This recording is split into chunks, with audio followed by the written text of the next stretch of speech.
Olá pessoal, estamos aqui, quer dizer, eu estou aqui e nem sempre estamos com disposição para ler, não é? Às vezes a leitura é cansativa, trabalhosa. Hoje na sociedade tecnológica nós temos vídeos e tal, então as pessoas estão com outras formas de conhecer. Eu leio livros em alemão, em francês, em italiano, em inglês, eu leio livros em espanhol e em português. E eu escrevo livros também, mas nem sempre estamos com vontade de ler. Escrevi este romance aqui, Uma Chuva no Telhado, que é muito legal, ele defende a família tradicional. Escrevi este livro de língua portuguesa, que ele foca em melhorar o vocabulário, né, principalmente dos adolescentes. Tem bastante palavras bonitas aí, umas 6.000. Escrevi este livro de arte lírica. Escrevi este livro de cálculos. Primeiro eu fiz esse aqui já é o segundo. Mas apesar de ler e de escrever, sim, escrevi O Mistério da Inveja também. Estava ficando de fora aqui. Apesar de ler e escrever, eu sei que nem sempre estamos com vontade de ler. Então eu vou ler um trechinho para você aqui do Mistério da Inveja, que talvez você não esteja no clima da leitura, com vontade de ler. Eu leio para ti. Ouça lá. Então, estou lendo aqui um trecho do livro O Mistério da Inveja. Nota-se, de toda forma, que quando o meu grandioso time de futebol, por exemplo, perde o jogo, eu fico desconcertado. Evidentemente, quem criou o time e as regras que me fazem desconcertado nesses casos foi o convívio coletivo de determinada região. Nota-se também que o desconcerto que acontece nesses casos costuma acometer não só a um torcedor, mas também a outros torcedores envolvidos por tal time e por tais regras. Ou seja, há angústias que são construídas pelo convívio coletivo e que são coletivas. Ou seja, há angústias que são construídas pelo homem e que são coletivas. Essa angústia, que se dá pelo fracasso do time, faz com que alguns envolvidos tenham vontade de chorar, de xingar ou até de se suicidarem. E esse tipo de suicídio é evidentemente um fato social, visto que trata-se de um problema provocado por uma força geral, exterior e coercitiva, construída pelo homem, construída por quem inventou o time e as regras, etc. Ou seja, a estrutura da realidade, termo que sigo tomando emprestado do professor Olavo de Carvalho, saudoso, brilhante, genial, mostra que a estrutura da realidade mostra que, pelo menos nesses tipos de casos, quem deixa a pessoa perturbada e quem a leva ao suicídio não é a escolha livre, mas sim a força das referidas regras sociais, que atuam sobre a mente dessa pessoa, fazendo-a sentir-se de determinada maneira. Só uma parte aqui, quem criou essa ideia de geral, exterior e coercitiva para definir os fatos sociais foi Émile Durkheim.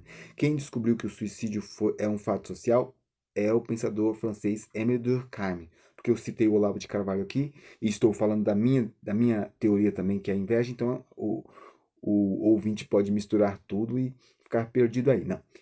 A inveja como fato social, percepção minha. O termo estrutura da realidade, eu pego emprestado do Olavo de Carvalho. E a definição do fato social, a percepção de que o suicídio é um fato social, é Emile Durkheim. Eu só estou fazendo essa leitura para que o ouvinte comece a perceber que a força social que leva muita gente ao suicídio é exatamente a mesma força social que faz com que o ser humano sinta a inveja. Então, indo só mais um pouquinho adiante aqui, eu terminei dizendo sobre a mente humana, sobre a mente da pessoa, fazendo-a sentir-se de determinada maneira. Tanto que Os que não são dirigidos por tais regras, em geral, não se suicidam, como, por exemplo, os animais, as crianças pequenas, etc.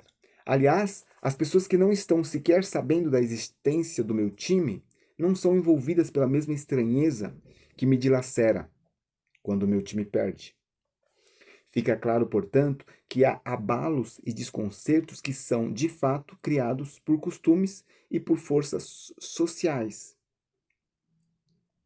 Não é? Eu não vou ficar lendo aqui a noite inteira que eu vou cansar você, vou te encher a paciência, mas eu vou falar um pouco mais diretamente com você. A conversa mais melhor explicada está aqui dentro do livro, não é?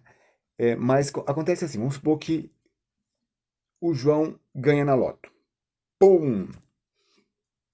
Vai acontecer o quê?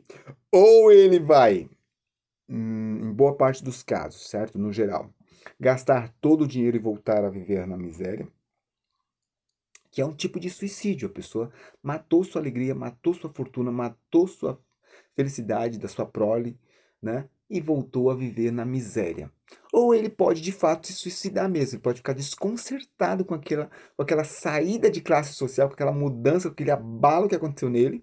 E ele pode se suicidar por causa desse desconcerto. Ah, eu estou muito triste, eu vou me matar. Não. Em muitos casos, a pessoa está muito feliz e se suicida. Tá muito bem, tá tão feliz, às vezes a pessoa está até demais. E essa mudança de situação, de estrutura, de estado mental, provoca um abalo na estrutura social, um abalo no costume, um abalo no sistema de tradições com o qual a pessoa está habituado, e a pessoa fica tão constrangida que ela se suicida. Mas o que isso tem a ver com a inveja? A inveja, em muitos casos, é provocada por exatamente a mesma força. A mesma força que deixa a pessoa desconcertada com aquela quantidade de dinheiro é a força que faz com que a pessoa estranhe. Ah, é muito estranho. Tanto o próprio indivíduo se estranha, que ele fica abalado, né? Ele estranha, ah, tá 100 milhões na minha conta, meu Deus, o que eu vou fazer com esse dinheiro todo? Acho que vão me perseguir, eu acho que vão me roubar, eu acho que eu não mereço, eu acho. Eu nunca tive 100 milhões, então não sei, mas imagino que seja muito perturbador para a mente do sujeito. Eu acredito, para mim, nem tanto assim. Eu acredito, né? Não seria tanto porque eu sou. é, eu costumo dizer que eu tenho cérebro de milionário. Mas no geral, a pessoa fica abalada com uma mudança desse tipo. E este abalo, ele não abala somente a própria pessoa que ganhou o dinheiro. É evidente e óbvio que as outras pessoas também ficam abaladas, né? Elas estranham, né? O sujeito ganhou, um porteiro, um faxineiro, um enfermeiro ganhou 100 milhões sozinho. É muita grana. A pessoa fica, o vizinho fica desconcertado, o colega de serviço fica desconcertado, o parente fica desconcertado, e este abalo chama-se inveja. Ou seja, a força social aí que gerou esses dois problemas, tanto o suicídio quanto a inveja, é a mesma, exatamente a mesma. Mas você fala, então trata-se de um negócio biológico, né? Eu fico desconcertado com fulano que ganhou 100 milhões na loto. É lógico que eu estou dando exemplo muito exagerado aqui. Pode ser que a pessoa não teve esse êxito todo, mas eu fico desconcertado porque ele teve uma felicidade que eu considerei grande demais. Então alguém poderia dizer, isso é biológico, isso é inato, isso é da maldade do homem. Mas, se fosse da maldade do homem, genética, da ruindade que o homem tem mesmo, que eu considero que o homem, eu compactuo com a ideia de que o homem é geneticamente mau, porque a história milenar já o atestou, com a quantidade de maldades, de barbaridades praticadas pelo homem, e pelo fato dele começar a construir, como pontua o professor Carlos Noguet, chega uma fase que você mesmo começa a criar a maldade, você começa a escolher a maldade e construir a maldade. Você percebe que você que está escolhendo e fazendo a maldade. Então, eu compactuo com a ideia de que o homem é geneticamente mau. Mas quando você encaixa a inveja e para de pensar sobre ela, nós temos um problema, porque aí ela fica atuando, fazendo um monte de desgraças nas nossas vidas, e a gente fica inerte, impotente, sem dar sequência ao raciocínio. Por que que o meu livro procura mostrar que a inveja é uma construção social? Porque se a minha maldade fizesse ficar desconcertado com o êxito de quem se dá muito bem, então eu ficaria também em relação aos meus astros favoritos, aos meus atletas favoritos, aos meus inventores favoritos. Se o Neymar, como eu gosto de dar de exemplo aqui, eu gosto muito do Neymar, ele fecha um contrato para ganhar mais 100 milhões, tudo bem, normal. Não tem problema nenhum. Se eu sou geneticamente mal, então eu estou angustiado. Eu não vou mais no jogo. Eu vou querer matar o Neymar. Eu vou querer não sei o quê. Eu vou querer que isso saia da minha mente. Né? E não acontece assim. As multidões vão ao estádio, pagam e aplaudem felizes o sucesso do Neymar, o sucesso do Denzel Washington, o sucesso do Will Smith, o sucesso da Mariah Carey, o sucesso do Donald Trump, sei lá, às vezes eu cito exemplos um pouco repetidos, mas você pode pegar os exemplos aí na estrutura da realidade e observar que é da forma como eu digo que acontece, não é? Você fica desconcertado quando aquela pessoa é de um determinado grupo, é de uma determinada de um determinado nível dentro da hierarquia social. Isso fica muito melhor explicado no livro O Mistério da Inveja, publicado na Amazon. Eu espero que você tenha começado a ganhar uma noção de como a coisa funciona, de que a força social que gera o suicídio é a mesma que gera a inveja, de que a inveja é uma construção social, não é? Aliás, esses exemplos que eu citei aí são exemplos de negros, não é? Então, o negro, ele era escravizado há algum tempo, né? Inclusive no Brasil, e hoje você tem pessoas aplaudindo o negro. Se fosse um problema genético, um problema da maldade inata do homem, então essas pessoas não conseguiriam ficar felizes com o êxito desses negros, não é? Que estão aí de atletas, atores, empresários, milionários e etc. Eu vou parar de falar aqui para não ser muito longo, muito cansativo, muito enfadonho para você, mas eu adoro esse assunto, me excita, me empolga. Eu tenho que fazer um esforço para parar de falar.